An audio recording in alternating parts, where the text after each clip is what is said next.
This is the Brewing Fiction Podcast, where we dive deep into the world of fiction alongside its writers. In the following episode, you will hear the up-close and personal journey into the worlds created by our guest. So grab your cup, get comfortable, and let us pour you a steaming cup of captivating storytelling. Here on the Brewing Fiction Podcast, we bring hidden stories to life and share them with the world.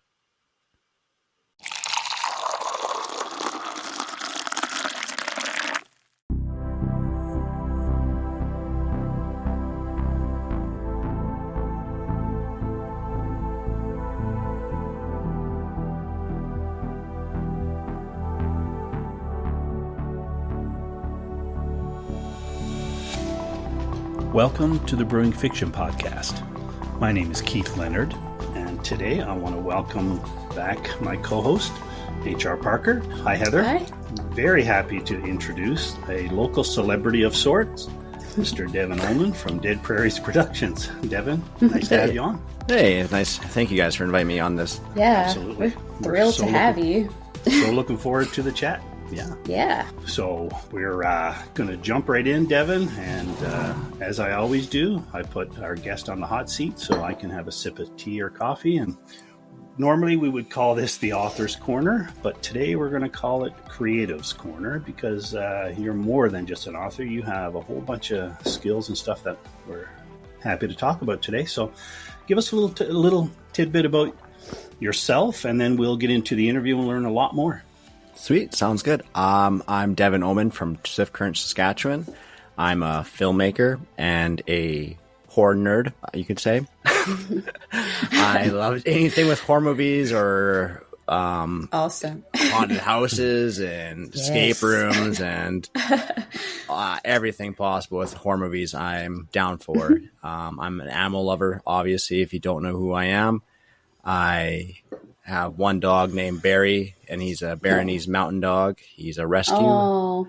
I had 3 previous dogs that were from SPCA. They passed, unfortunately, over the years, but I think I gave them a pretty good life. And yeah, I've always been an animal lover since my parents had cats and rabbits and dogs and fish and the whole works. Yeah, that sounds like my childhood. Yeah, same here. And awesome. Yeah, I do low budget films. That's like a main thing for what we do in Dead Prairies Productions. I love the look of your movie posters. It's so vintage. I grew up in the 80s. I was in elementary school in the 80s, and I grew up with like horror, and I saw your posters. I was like, wow, these remind me of like old John Carpenter posters or the old Jason or Halloween. So those are really, really cool posters. We'll have to come back to that to see who your artist is. First time that I ever saw anything on Dead Prairies was first thing popped in my mind were the Freddy movies, right? I mean, that's kind of where I grew up, and classic horror. Exactly. Yeah. And Evil Dead, right? Yeah, you can't beat. I don't know. I will always go back to the 80s and 70s horror movies over and over and over, just because that nitty type, gritty, dark, not famous really actors in it. They feel like real, actual people. Yes. I don't know.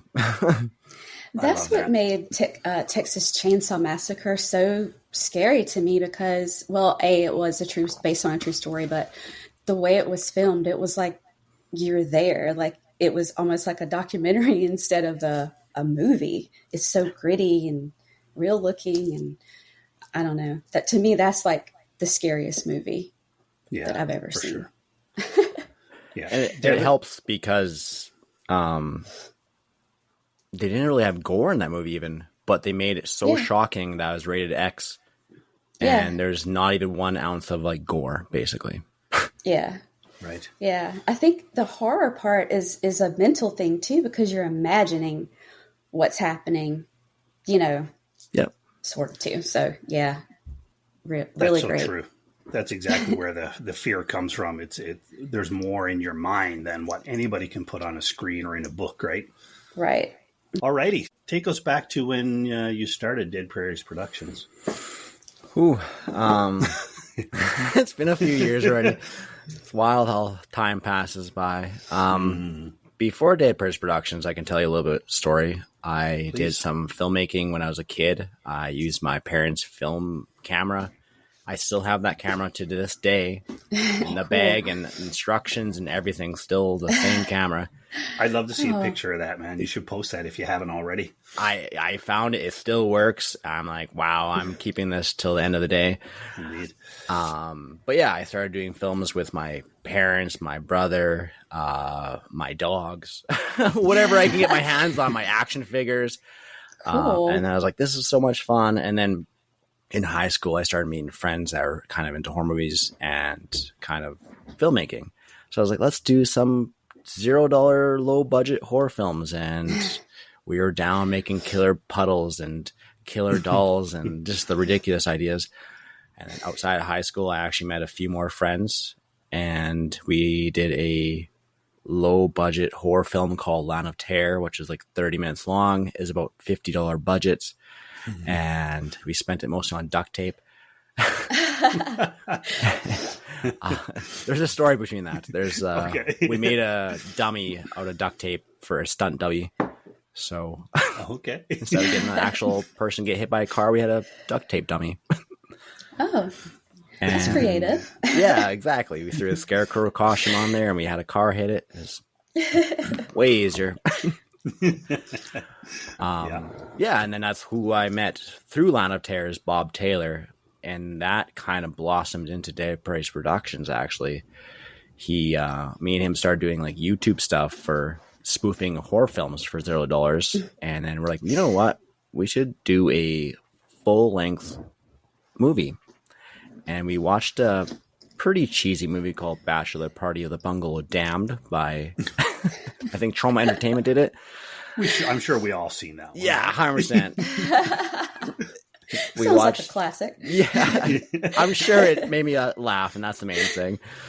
Yeah.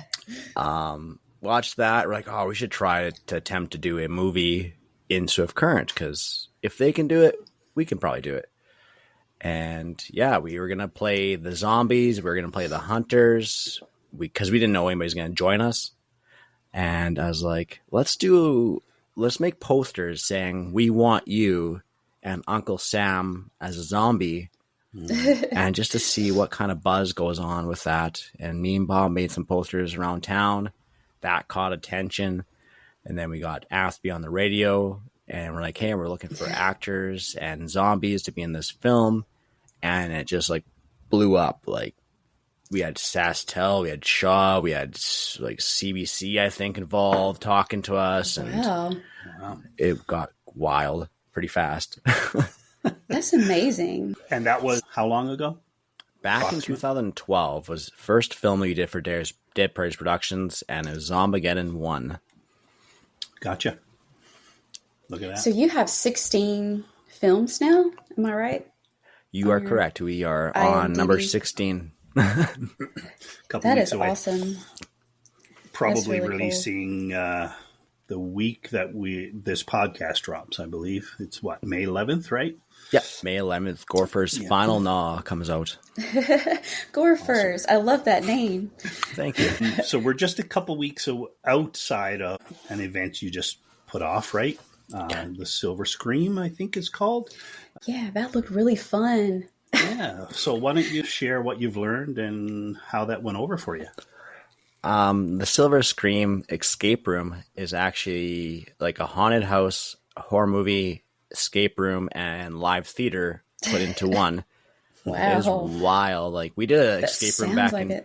It was a lot of work put into it. 2019, we did a Saw-based escape room in town here in Swift Current, and that went over well. And I wanted to do another one, and unfortunately things got shut down and things got delayed. And then back in September, I approached the board of the Lyceum Theater, and I was like, hey, would you be interested in doing an escape room here? And they were 100% down for it. So I started thinking of ideas how this could be possible. And I was like, I want to do one where you come into the theater and not think it's going to be an escape room. I want you to still be like, hey, you're watching a horror movie. So I had the actors introduce the people like, hey, welcome to the Lytham Theater. This is a special screening of The Silver Scream. Come take your seat. Here's some rules. So they get to watch a horror movie for like 7 to 8 minutes. Then things start to glitch out. And then they get brought into the office and they locked into the office. And that's when the escape room starts. Oh, wow. That sounds like so much fun. So, Devon, did you guys set it up to film that, or was that just the people who partaken in it are able to have the memories? Like, did you film that as well for a show down the road? You know what I mean? Like, film it as a movie? We did capture footage of people being in part of it. We might upload on Facebook just for the bloopers and the funny moments that happened and people screaming and running and all those fun moments that you'll never see until you see on Facebook. I'm hoping, because Cole has all the footage from the theater, so I'm hoping he can get that uploaded.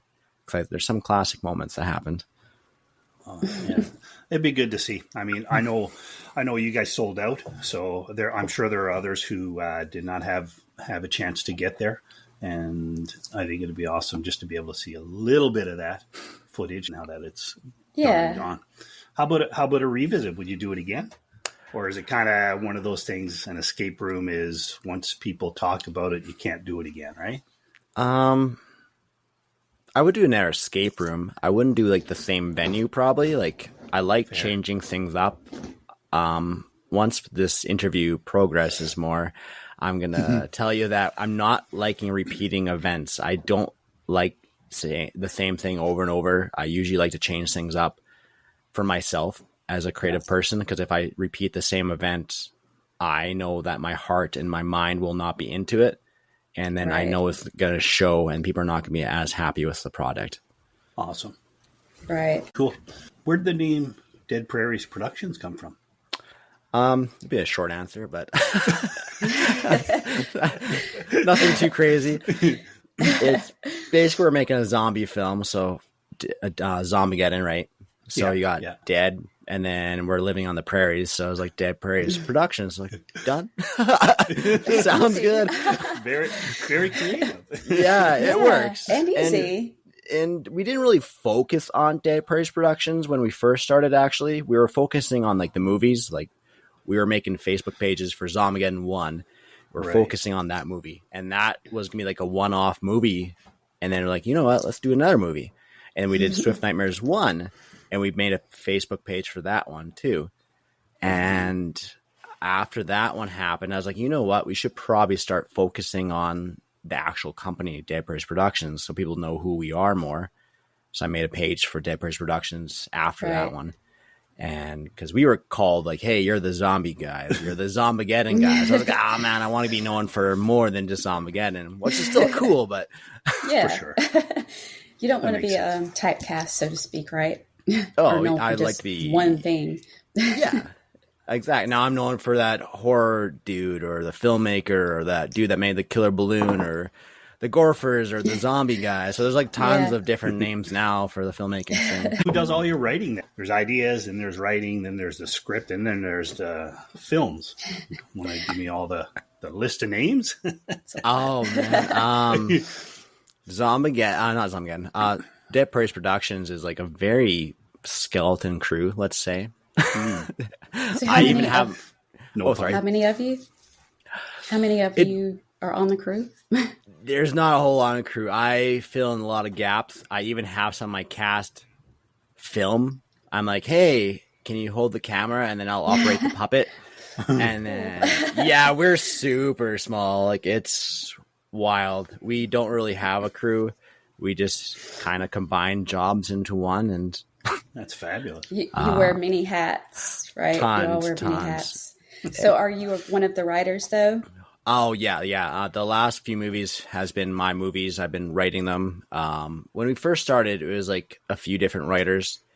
Zombiegeddon 1 had like 3 writers, myself, Bob Taylor, Wendy Lockman, and then Swift Nightmares 1 had Ruben Parker, Wendy Lockman, myself, and then after that was Sin Volume 1 and 2, and that had a bunch of different writers as well. And they were like short films, basically. So we had people that just did little 10-minute films and all that. So they were kind of fun to do that. The best thing about that is like I write most of the films nowadays, but once we get to the actual set, I'm okay with improving lines and say if an actor comes up to me like, hey, this would be kind of funny to do this with the gopher, or how about my character does this instead of what is on the script? And I'm usually down for it because my ideas are not always great, and I'm down for people having better ideas than me. That's awesome. And so you're a pretty liberal director, so to speak. Because you hear like these horror stories from actors where the director doesn't want you to deviate even one word from the script, and then you have others that are like, improv it up, babe. So where do you fall there? Are you more like give you the improv, or kind of in the middle, a little bit of both script? I'm very mellow with the whole improv thing. I tell my actors all the time, as long as the story doesn't really change, go nuts. Yeah. Unless I really, really love the line. Yeah, that's really cool. It sounds like it would be really fun to be on one of these movies. Like when I was looking through your Instagram, all of the pictures you have from like production, all these people that came in to act for a day, or you've got fake blood or green spray paint, and not a whole lot to tell us about what the green spray paint's for. So that's exciting. But yeah, it looks like it'd be so much fun to be a part of a movie. I've never done that. It's cool because like a lot of these actors don't have acting experience.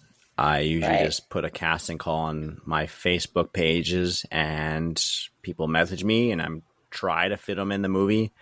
And then if they're not in this movie, I try to get them into the next movie. But yeah, I just love how people don't really have actor experience and they still could be a part of this film. Yeah. Does it feel more natural to you, the actors not having the acting experience? Like on screen, does it come across as more natural? It's more fun. Like I find when they're in their first film, they're a bit more nervous, which I get. And once they're in a few movies, they actually get quite comfortable with the roles more. They're more cool with like changing their character development more. But no, it's so cool that it feels more natural. Like I said, like if you go back to the 70s horror films, you have these people that are not probably well known yet. And you don't have like the Brad Pitt. You don't have like Johnny Depp in these movies. And I know they started off in like Nightmare on Elm Street, and Kevin Bacon was in Friday the 13th and all that. But I don't know, it just seems very raw to me, like the old 80s and 70s horror movies still. Yeah, that's really cool. It seems like the fear might be more authentic for some reason. I don't know why. So have you ever accepted stories from other people and then put your twist on it at all? Or has everything been generated from your ideas?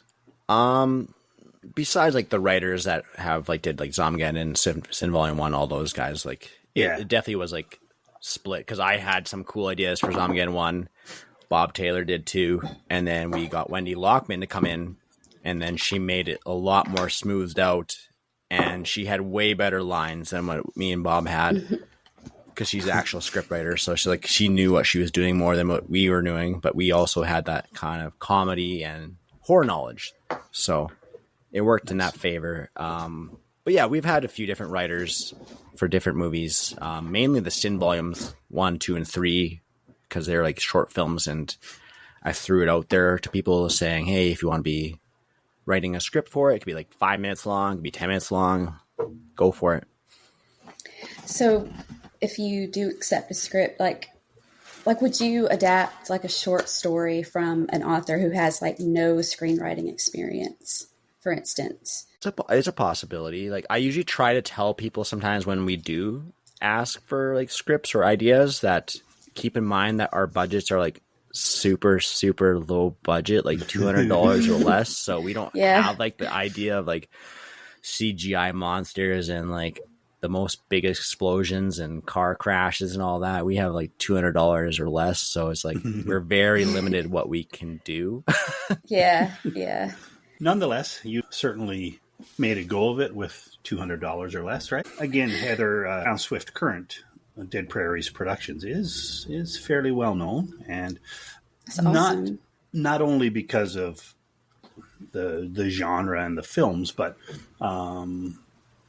your support of the SPCA, I think, is a huge part of why you're so, I guess, popular. A lot of people appreciate it. So tell us how Dead Prairies got started as like a charitable organization, because you give all of your profits to ASPCA, correct? Yeah, for the movies and like the merchandise, we donate the SPCA. The Silver Scream Escape Room, we actually donated the proceeds to the Latham Theater. They're a nonprofit theater. Awesome. Cool. We also done like double features out the Latham Theater, which like an old horror film and new horror films, and they get donated the money for them too. And the idea between like the charity thing for filmmaking, me and Bob wanted to do some sort of charity. We had another place in mind, but they weren't too keen about having the donations come from like a horror film.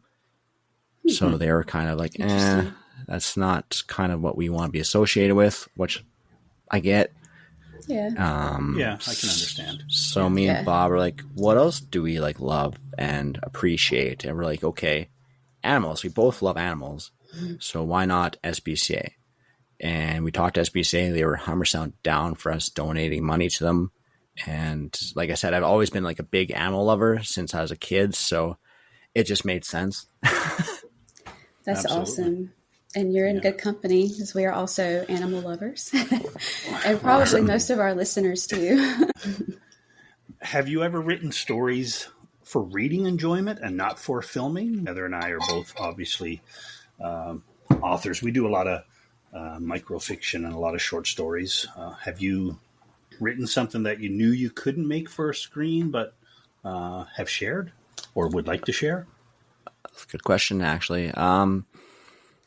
I wrote a few scripts, but things changed with the person in my life, or say if they moved or they passed away, so I can't film that film anymore. So I did write a drama film years ago, like a script for this idea for a drama film. I just did it just to show that I can do other things besides horror movies and comedy.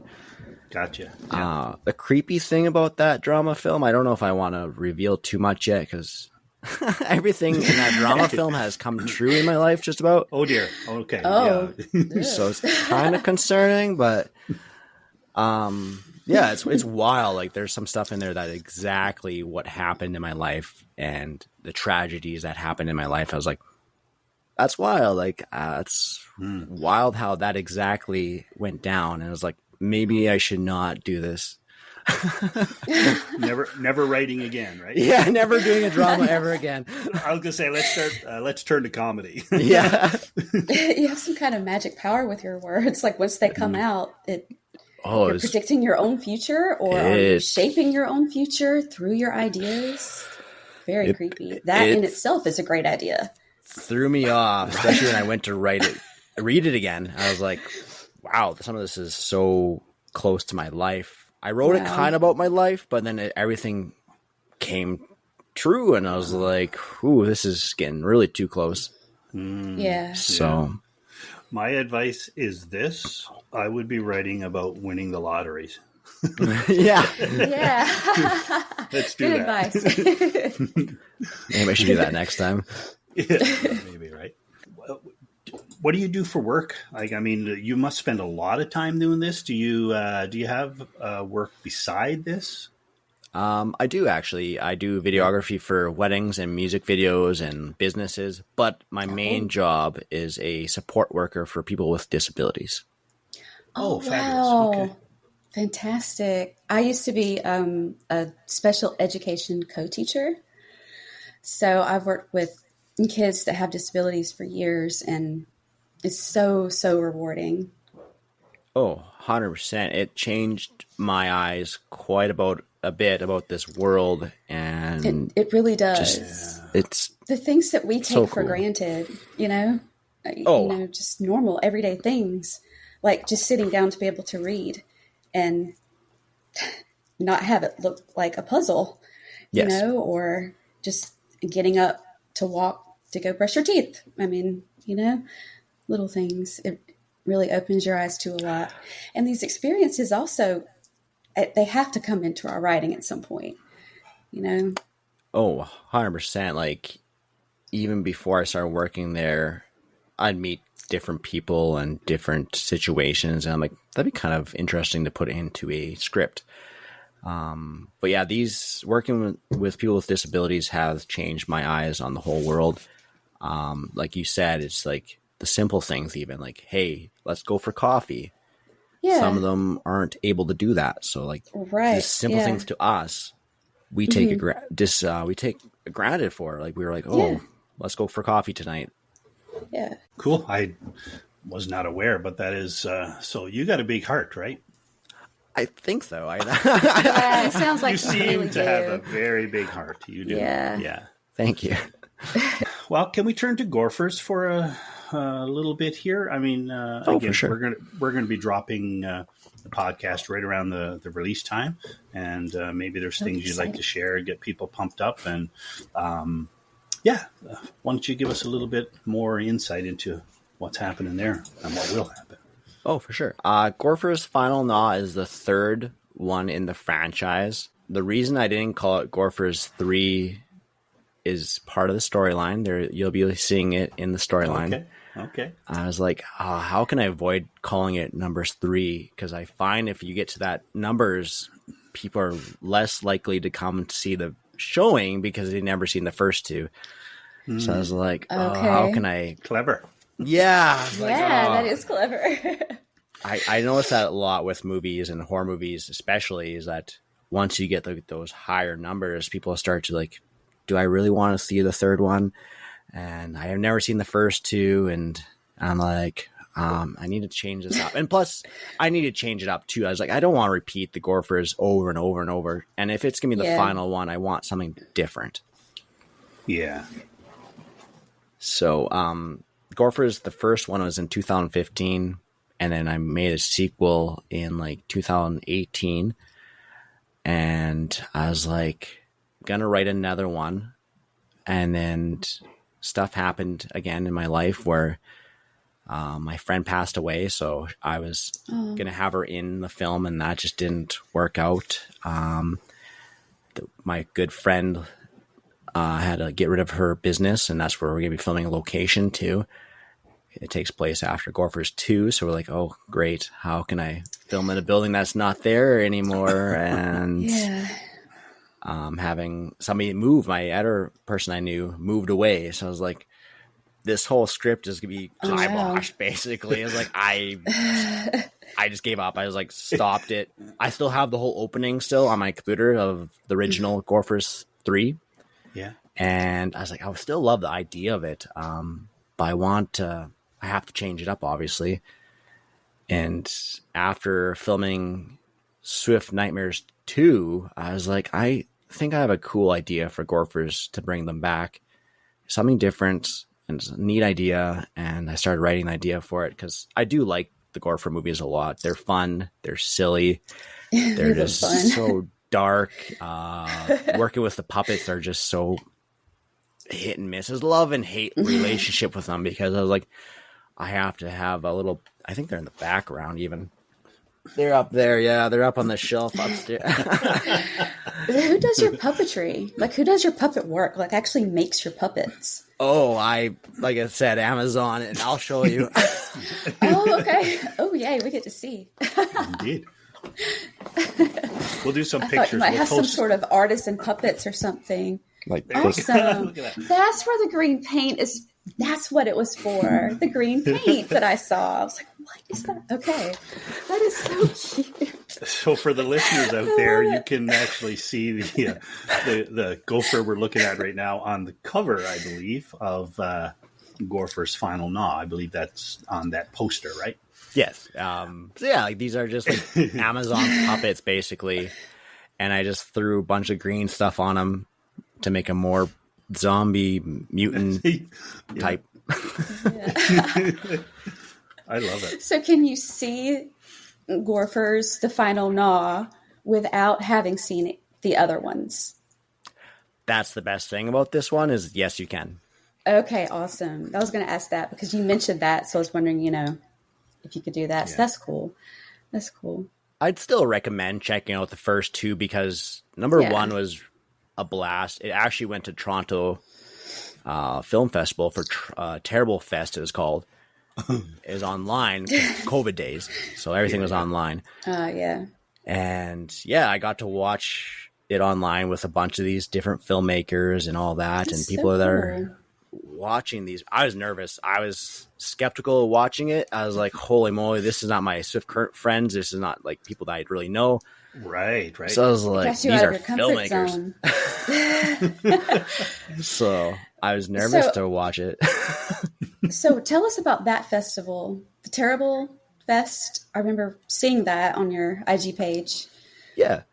It's Terrible Fest for GOREphers is online only. It was me in person, but everything got kind of like shut down. And so it helped me because I got to watch it too. And there I was like, first 5 minutes, I actually didn't watch it. I was like, don't want to look at the comments because I know the comments are just ripping it apart probably. And then I was like, you know what? I'm going to read the comments and whatever. I got this. So I read the comments and everybody loved it. And I was like, holy moly. I'm like, that's shocking. People were like laughing and talking about how fun that was. I was like, great. That's made my whole night. For sure. And then Killer Balloon actually got accepted to Terrible Fest 666, I believe it's called. And cool. It won. It actually won the award there. So that even cooler. I saw that. Yeah, you won an award there. That is so amazing. If you see, you've really got right something there. The gold tape up there is what our award was. Oh, okay. Cool. Need a screenshot. But it must be really cool though to be in like sort of a cohort group of filmmakers, and you can see. Did you see the comments live as they were watching the film online? For the GOREphers one back, when it was online. That was, I got to see the comments during like the actual film. So I got to see like, oh, people like the music. People like how the GOREphers killed that person and just stuff like that. That is really cool. And that helps you with like, such good feedback for your future writing endeavors. 100%. And even like, I do appreciate what everybody says in Swift Current for my movies, but it's really cool when you send it to like Toronto or California or Japan. We even sent movies to Japan and they're loving it. And that's huge because we have no connections to them. They're not our friends.